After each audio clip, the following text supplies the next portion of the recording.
Hello all of you, welcome back to my channel. मैं आज आप लोगों के लिए लेकर आ चुकी हूँ एक कैंडल वैक्स रीडिंग, जिसका टॉपिक रहने वाला है उनके दिल में क्या है आपके लिए। आपके जो पार्टनर हैं, पर्सन है, लव इंटरेस्ट हैं, फिर चाहे वो क्रश हैं, करंट पार्टनर हैं या एक्स हैं, उनके दिल में है क्या हम ये जानेंगे। लेकिन रीडिंग जनरल है, कलेक्टिव है, क्योंकि कंप्लीटली इंट्यूटिव रीडिंग है। कैंडल वैक्स रीडिंग जो होती है पूरी तरह से इंट्यूटिव रीडिंग होती है। जिसके साथ रेजोनेट करेगी तो कंप्लीटली भी कर सकती है एक्यूरेटली, और अगर नहीं कर रही है रेजोनेट तो हो सकता है बिल्कुल ना करे। चांसेस तो ये भी हैं कि कुछ परसेंट रेजोनेट करे, 40, 50, 70, 60 कुछ भी। तो ओपन माइंडेड होकर सुनना है। ओके, रीडिंग जनरल है, सभी ज़ोडिएक साइंस के लिए है, हर उम्र के व्यक्ति के लिए है, टाइमलेस है। जब भी आप इस वीडियो तक पहुंचेंगे तभी आपके साथ रेजोनेट कर सकती है, करेगी। Let's start. Here we have a match box. Let's light up a candle. चलिए शुरू करते हैं।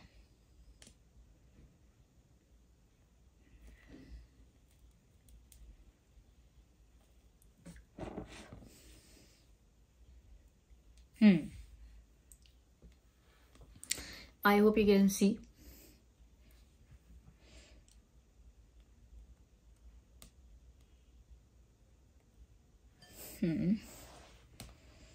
उनके दिल में क्या है आपके लिए वो आई थिंक वो नहीं चाहते कि आपको पता चले, क्योंकि कैंडल बुझ गई है अपने आप ही। वो नहीं चाहते कि आपको पता चले कि उनके दिल में है क्या। कोई रोकने की कोशिश कर रहा है ऐसा लगता है। ओके, क्योंकि ना हवा चली ना कुछ हुआ, एंड इट जस्ट ओके। चलिए देखते हैं कि उनके दिल में क्या है।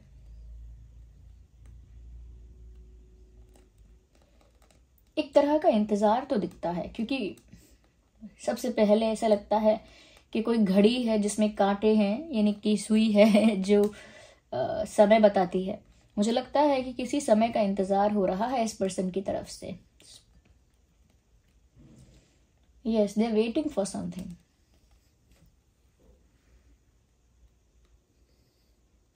या तो आपकी तरफ से कुछ इंतजार हो रहा है, या फिर डेस्टिनी में किसी राइट टाइम का वेट कर रहे हैं या कर रही हैं। Definitely this person is waiting for something. हो सकता है आप या आपके पर्सन जो है व्यूअर्स चश्मा पहनते हैं, कभी कभी पहनते हैं, ऐसा भी हो सकता है, इफ नॉट रेगुलर।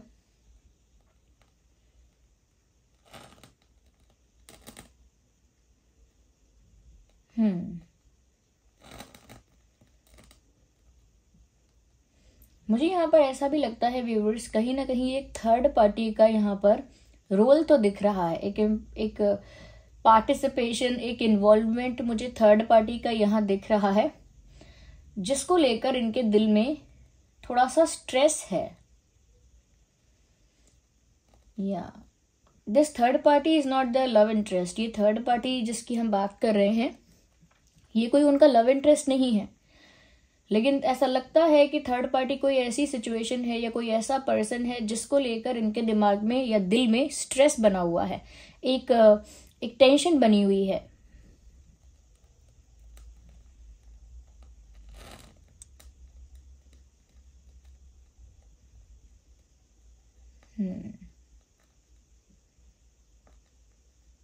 मुझे यहाँ पर ऐसा भी लगता है व्यूअर्स कि ये जो इंसान है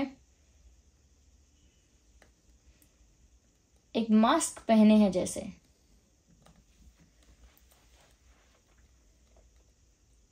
किसी तरह की सच्चाई छुपा रहे हैं, बहुत दिनों से छुपा रहे हैं, इनके दिल में छुपी हुई है अभी तक। ये थर्ड पार्टी से रिलेटेड सच्चाई हो सकती है, या फिर इनका कोई पर्सनल ऐसा है, पर्सनल कोई बात इनकी ऐसी है जो इन्होंने अभी तक आपके सामने रिवील नहीं की है। एक मास्क पहना हुआ है। आई थिंक ये एक राइट टाइम का, जो मैंने कहा था, वेट कर रहे हैं। इनके दिल में इंतजार है, तो मुझे लगता है किसी ऐसे ही सही समय का इंतजार कर रहे हैं जब वो अपने इस दिल की बात को, जो उन्होंने अब तक एक सीक्रेट की तरह मेंटेन किया है, उसे आपके सामने रिवील कर पाए। ऐसे राइट टाइम का आई थिंक ये वेट कर रहे हैं।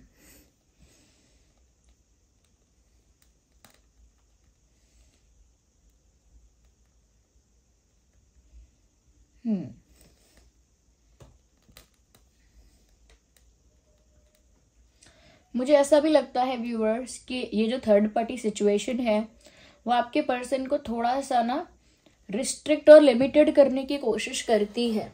ये थर्ड पार्टी जो भी है, ये फैमिली भी हो सकती है, कोई एक्स पर्सन भी हो सकता है, कोई और करियर रिलेटेड सिचुएशन भी हो सकती है, लेकिन कहीं ना कहीं आपके पर्सन को ये प्रतिबंधित सा कर देती है, रिस्ट्रिक्ट सा कर देती है। और रिस्ट्रिक्शन इस तरह से कि आपके पर्सन थोड़ा सा बंधा हुआ सा महसूस करने लगते हैं। उनको उतना फ्रीडम फील नहीं होता, ऐसा नहीं कि कोई जेल जैसा फील होता है, ऐसा नहीं है, बट उतना सेंस ऑफ फ्रीडम यहाँ नहीं है जितना होना चाहिए। तो ऐसे तो किसी ने हाथ पकड़ के नहीं रखा है, लेकिन मेंटली कोई इतना स्ट्रेस या प्रेशर क्रिएट कर सकता है जिसकी वजह से इनको अंदर से घुटन या रिस्ट्रिक्शन फील हो सकती है। कुछ ऐसा डेफिनेटली इनकी लाइफ में चल रहा है, उसे थर्ड पार्टी कहो, फोर्थ कहो, फिफ्थ कहो, कुछ भी कह लो उसको, लेकिन एक सिचुएशन ऐसी चल रही है इनकी लाइफ में जो इनको डायरेक्टली तो नहीं रोक सकती कि भाई इनको कोई रूम में बंद कर देगा तो एकदम ट्रैप्ड हो गए, ऐसा नहीं, लेकिन एक मेंटल प्रेशर क्रिएट किया जा सकता है यहाँ पे, एक emotional mental pressure, I think वो है। या viewers, there are street vendors outside. अगर कुछ भी ऐसा नॉइस आता है तो उसको आप इग्नोर करने का कोशिश करना, मैं आपको पहले बताती हूँ, उसको इग्नोर करना। तो मुझे लगता है कि रिस्ट्रिक्शन फील होती है, आई थिंक इस वजह से इन्होंने बहुत कुछ आपको नहीं बताया है कि पहले सब कुछ रिजॉल्व हो जाए। जैसे अक्सर आपने टीवी शोज में देखा होगा, कहते हैं कि पहले मैं सारे प्रॉब्लम को सॉल्व कर लूं, जब सब ठीक हो जाएगा तब मैं उनको जाके सब कुछ सच सच बताऊंगा या बताऊंगी। पहले इस इशू को रिजॉल्व कर लेते हैं, बाद में बताएंगे कि ये इशू था पर अब तो रिजॉल्व हो चुका है। ओके, तो जैसे किसी का एक्सीडेंट हो जाए, उसके घर वालों को एकदम से तभी ना बोलना, पहले वो इंसान रिकवर कर ले थोड़ा सा, या रिकवर यानी कि डॉक्टर बोल दे कि वो डेंजर से बाहर है और ही और शी इज फाइन और they will be fine, they are fine, they are talking, they are eating, तब जाके बताते हैं कि एक्सीडेंट हुआ था, बट तो वो तो ठीक है, अब तो छोटा सा वो एक्सीडेंट था, जिससे कि दूसरे इंसान को झटका ना लगे, शॉक ना लगे। I think that is why they are not letting you know some secrets of their life और some serious situations of their life. तभी अपनी लाइफ की कुछ सीरियस सिचुएशंस को या कुछ सीक्रेट्स को आपके सामने रिवील नहीं होने दे रहे हैं। But viewers, they love you very much, unconditional love है, बहुत सारा प्यार है। इवन आई कैन सी कि जैसे इनका दिल तो करता है कि अपने दिल का सारा प्यार आपके ऊपर उड़ेल दें, शावर कर दें प्यार का आपके ऊपर, they genuinely love you. I think इस इंसान की जो फीलिंग्स हैं उन पर डाउट करना बेकार रहेगा। They have genuine feelings, actual feelings, they actually love you. Feelings तो उनकी जेन्युइन है, अगर आपको फीलिंग्स पर डाउट होता है इनकी तो वो फिर व्यर्थ है, फीलिंग्स इनकी जेन्युइन है। यस, प्यार बहुत है इनकी तरफ से, रिस्पेक्ट भी बहुत है।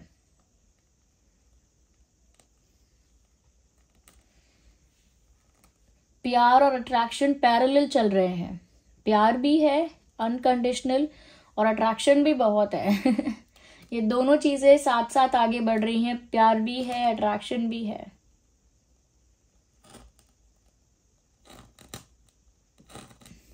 यस,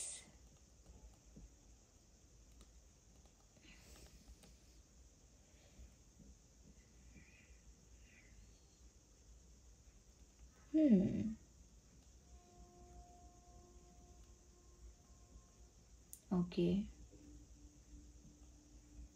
मुझे यहाँ पर ऐसा लगता है व्यूअर्स कि जैसे इस इंसान के दिल में ना एक तरह से ऐसा कह सकते हैं कि जेन्युइन प्यार तो है, लेकिन कॉन्फिडेंस की कमी कहेंगे, या फिर क्योंकि उन्होंने बहुत कुछ बताया नहीं है तो इसीलिए अपनी फीलिंग्स भी नहीं बताई हैं, क्योंकि मुझे लग रहा है कि अपना चेहरा छुपा रहे हैं ये। अब एक पहला जो मैसेज आया था उसमें भी कुछ ऐसा ही था कि मास्क पहने हैं, तो मास्क में भी इंसान अपना असली चेहरा छुपाता है, मास्क में भी जो रियल एक्चुअल फेस है उसको हाइड कर सकते हैं। ओके, और यहाँ पर जो दूसरा मैसेज मुझे मिल रहा है कि जैसे वो अपना मुंह छुपा रहे हैं, इसीलिए नहीं छुपा रहे कि कुछ गलत काम किया है, इसीलिए छुपा रहे हैं, इसीलिए फेस नहीं करना चाह रहे, आपको आई कांटेक्ट मेंटेन नहीं करना चाहते, क्योंकि जो उन्होंने आपकी आंखों से अपनी आंखें मिलाई, जो आप दोनों ने आई कांटेक्ट मेंटेन किया, तभी आप कहीं ना कहीं इनकी आंखें पढ़ लोगे या इनकी बहुत सारी बातों को इनकी आंखें देखकर समझ जाओगे। इनको ऐसा लगता है कि अगर आप इनको देखोगे ना तो ये अपने एक्सप्रेशंस में, अपनी आंखों में छुपा नहीं पाएंगे, आप वो आसानी से रीड कर लोगे। जैसे किसी को देखकर, उसकी आंखों में देखकर पता लग जाता है कि ये दुखी ही है, ये दुखी है या इसके अंदर कोई टेंशन चल रहा है, ऐसे। तो उनको भी डर है कि उनके अंदर जो बातें छुपी हुई हैं, जैसा भी इमोशन है, कहीं ना कहीं अगर वो आपसे आई कांटेक्ट मेंटेन करेंगे, you will be able to read that और सी दैट। कहीं ना कहीं कुछ हद तक आपको वो चीज़ दिख जाएगी या आप पढ़ लोगे उनकी आंखें। दैट इज वाई कहीं ना कहीं आपसे नजरें मिलाने से ये इंसान कतरा रहे हैं, बच रहे हैं, मुझे ऐसा लगता है। जब भी मौका आएगा फेस टू फेस मिलने का, this person will dodge that opportunity और दैट चांस। मुझे लगता है जब भी ऐसा मौका आएगा ये इंसान उस मौके से थोड़ा भागेंगे। दैट डजेंट मीन कि सीरियस नहीं है, सीरियस है, बट अगेन वही ना कि ये नहीं चाहते कि आपको अभी कुछ पता चले। वो एक राइट टाइम का वेट कर रहे हैं, जब वैसा ही राइट टाइम आएगा then they will let you know. तो ये उनका टर्म्स एंड कंडीशन है, ऐसा कह सकते हैं, या उनका सिचुएशनल प्रॉब्लम है ये कि परिस्थितिवश उन्हें ऐसा करना पड़ रहा है।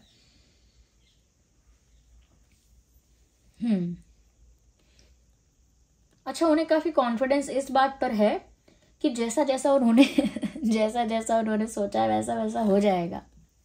जो जो उन्होंने जिस जिस तरह से सोचा है वो सब चीजें वैसे हो जाएंगी, उतना उनको कॉन्फिडेंस है, आई थिंक। या आप में से किसी का डेट ऑफ बर्थ 25/7/16 है क्या? 16/25/7।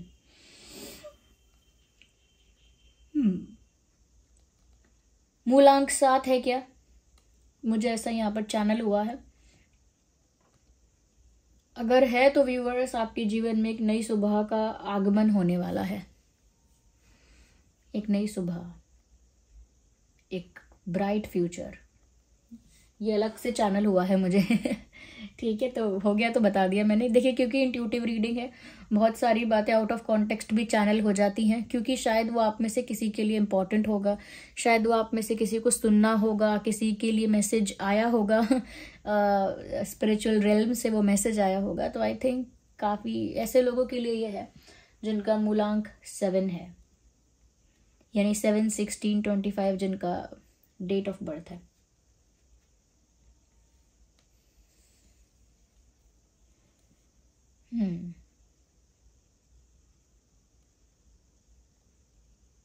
नो मैटर कितना भी अच्छा ऑप्शन इनके पास आ जाए, they will never replace you with anyone. वो आपको किसी के साथ रिप्लेस करेंगे नहीं कभी भी, चाहे उनको कितना भी ब्यूटीफुल, टैलेंटेड, इंटेलिजेंट, कैसा भी इंसान उनको मिल जाए आपसे अच्छा, I think you they will not replace you with anyone else. किसी के साथ आपकी तुलना भी नहीं करेंगे, आपका कंपैरिजन भी नहीं करेंगे किसी के साथ, और ना ही किसी से आपको रिप्लेस करेंगे। You are irreplaceable for this person. I think viewers, they want to marry you, they want to win your heart, they want to win in their love life। अपने प्यार में जीतना चाहते हैं, आपका दिल जीतना चाहते हैं, आपसे शादी करके अपने प्यार की जीत साबित करना चाहते हैं। I think they have good intentions, good plans, nothing wrong, but currently इनकी लाइफ में कुछ मेस चल रहा है और वो मैस आप तक नहीं पहुंचा है, क्योंकि आप पता नहीं कैसा रिएक्ट करोगे, शॉक्ड हो जाओगे, तो गलत डिसीजन तो नहीं ले लोगे। कहीं ऐसा तो नहीं है कि बहुत ज़्यादा शॉक्ड होके कुछ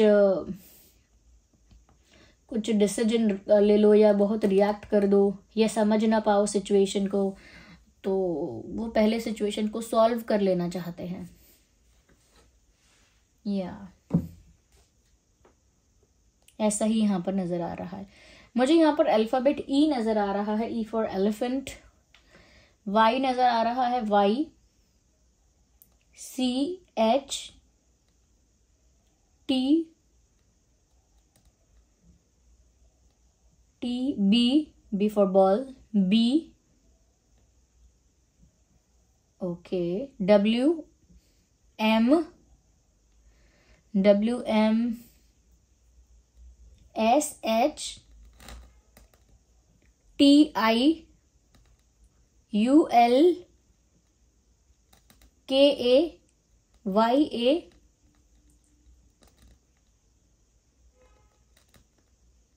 ये कुछ अल्फ़ाबेट्स थोड़ा यहाँ पर नज़र आए हैं, चैनल हुए हैं, आपके या उनके नाम में हो सकते हैं। Definitely there is possibility.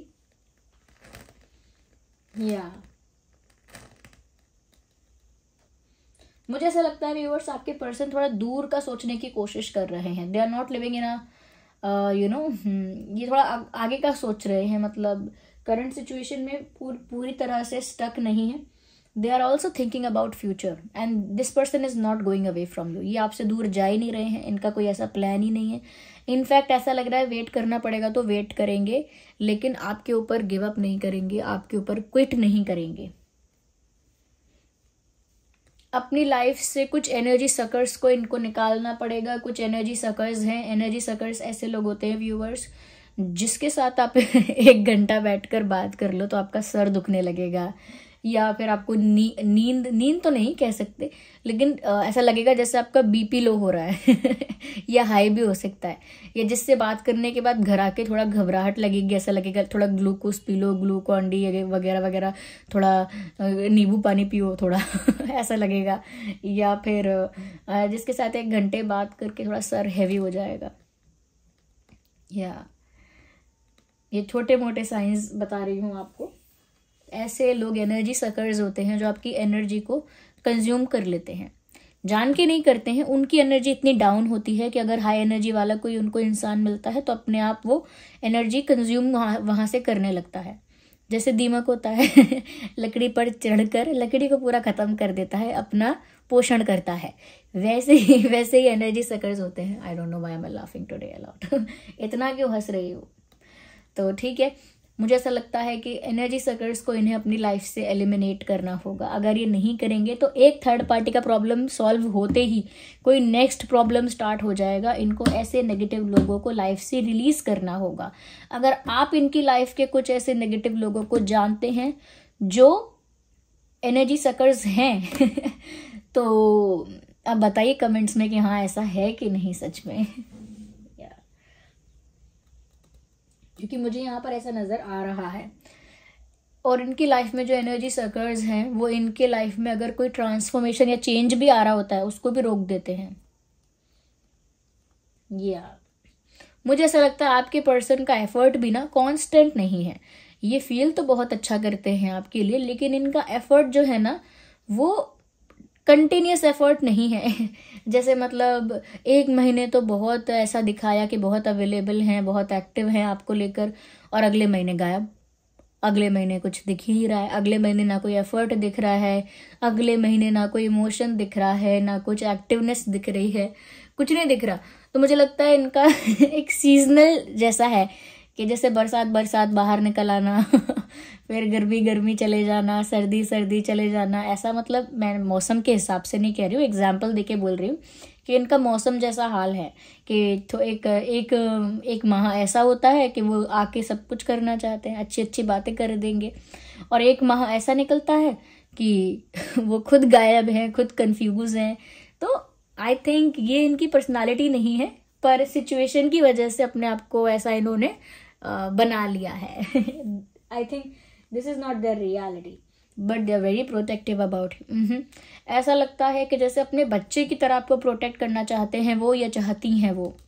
उनको ऐसा है कि आपके ऊपर कोई आंच ना आए, कोई प्रॉब्लम, स्ट्रेस, टेंशन ना आए, ऐसा वो सोचते हैं। In fact they can't even see you crying और सैड। वो आपको दुखी नहीं देख सकते, आपको रोता हुआ नहीं देख सकते, आपको कष्ट पहुंचे ये भी उन्हें बिल्कुल सहन नहीं है। I think this person is very protective about you. कोई आपका फायदा उठाना चाहे, कोई गलत इंटेंशंस के साथ आपके पास आए, कोई आपके साथ मिसबिहेव करे, कोई आपके साथ, they just can not tolerate that. झेल ही नहीं सकते। उनको आपके प्रति एक ऐसा प्रोटेक्शन फील होता है, एक ऐसी प्रोटेक्टिवनेस फील होती है जैसे एक माँ को और पिता को बच्चे के लिए होती है।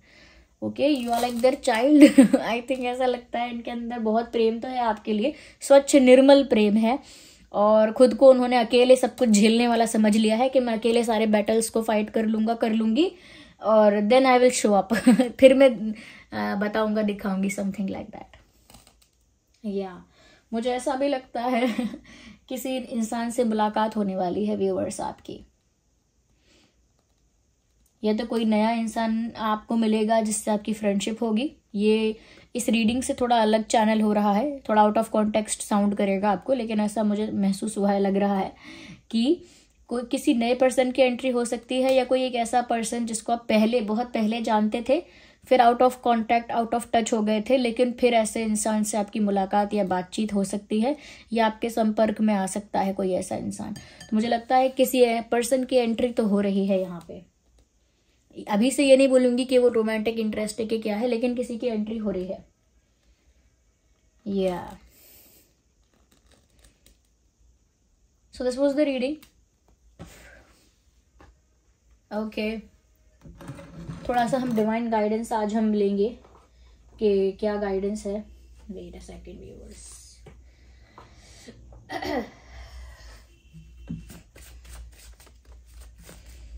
व्यूअर्स आपके लिए ले रहे हैं ये डिवाइन गाइडेंस हम।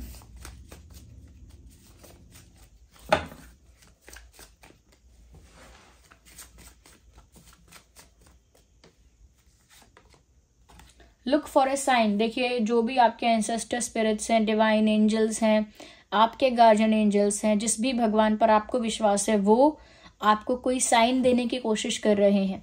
आपके सपने के जरिए आपको कुछ बताने की कोशिश कर रहे हैं, या फिर आपकी इंट्यूशन के थ्रू आपको कुछ बताने की कोशिश कर रहे हैं, या फिर एंजल नंबर्स दिखते हैं ना, 555, 777, 111, ऐसे एंजल नंबर के थ्रू आपको कुछ बताने की कोशिश कर रहे हैं। तो अगर एंजल नंबर्स दिख रहे हैं तो इग्नोर मत करना, ओके। और दूसरी चीज, अपनी इंट्यूशन को इग्नोर मत करो, सपनों को भी इग्नोर मत करो। आपको कुछ बताने की कोशिश की जा रही है आपके ही भगवान के द्वारा, जिन पर आपका विश्वास है। तो कुछ बता रहे हैं आपको, आप उसे थोड़ा सा नोटिस कीजिए, और वो नोटिस तब होगा जब थोड़ा आप शांति में बैठेंगे, फोन भी नहीं चला रहे होंगे उस वक्त। तब नोटिस हो पाएगा। थोड़ा शांति में बैठ जाइएगा, बिल्कुल ब्लैंक स्पेस में, जहाँ कोई और बात करने के लिए भी नहीं है, जहाँ कोई गैजेट भी नहीं है कि टीवी, लैपटॉप, मोबाइल ऑन कर लिया, ऐसा भी नहीं है, खाली ब्लैंक। अब ऐसा मत करना कि खाली बैठ के ओवर थिंकिंग करना स्टार्ट कर दिया। थोड़ा मेडिटेट करना, you will get to know the answers. तब तक के लिए, जब तक आपको वो साइन समझ में नहीं आता, आपको थोड़ा पेशेंस रखना है और हाइपर एक्टिव होकर कोई डिसीजन नहीं लेना है। जब तक आप इंट्यूटिव मैसेजेस को या डिवाइन मैसेजेस को डिकोड नहीं कर लेते, तब तक इंतजार करिए। तब तक कोई अहम, महत्वपूर्ण निर्णय, फैसला मत लीजिएगा। Okay, let's take the last card. Reconsider. और अगर आपने कोई फैसला लेने का या कुछ करने का मन बना लिया है, तो उसको एक बार फिर से सोच लो। जैसे हम कहते हैं कि कल रात को हम रनिंग के लिए जाएंगे, आई डोंट नो क्या बोला मैंने, हाइपोथेटिकली चलिए ले लीजिए कि कल रात को हम रनिंग के लिए जाएंगे। मान लिया है, सोच लिया है, मन बना लिया है, तो आपसे कहा जा रहा है एक बार फिर सोच लो। रात को जाना है रनिंग के लिए, एक बार सोच लो, दोबारा सारी बातें सोच समझकर डिसाइड करो। तो ऐसे ही अगर आप यहाँ पर बोला जा रहा है, जब तक आपको कोई साइन या संदेश नहीं मिल रहा है डिवाइन की तरफ से, या आप समझ नहीं पा रहे हैं उसे, तब तक कोई फैसला ले लीजिए मत, इंतजार कीजिए। और अगर कोई फैसला लेने का मन में आपने बना लिया है प्लान, तो उसको दोबारा एक बार सोच लीजिए, ठीक है। तो this was the reading, I hope it was helpful. Okay, comment में आप लोग बताइएगा कितना हेल्प करती है रीडिंग, कितना रेजोनेट करती है। देखिए, क्योंकि अगर आप बताएंगे नहीं तो मैं एक हैंगमैन की तरह लटकी रह जाऊंगी, क्योंकि मुझे समझ में नहीं आएगा कि हेल्प हुई आपकी कि नहीं हुई। ओके, तो बता दीजिएगा थोड़ा बहुत, थोड़ा सा इतना करिए, ये आपके लिए इतना बड़ा कार्य नहीं है, थोड़ा करिए जिससे पता भी चले, ठीक है। I hope it was helpful. और सब्सक्राइब करिए अगर आप नए हैं, और जिस भी फॉर्म ऑफ गॉड पर आपको विश्वास है, जिनसे भी आपको ये साइंस मिल रहे हैं, उनको थैंक यू कीजिए कमेंट्स में। चलिए मिलते हैं अगली रीडिंग में, तब तक के लिए bye bye family, love you all, take care, bye bye.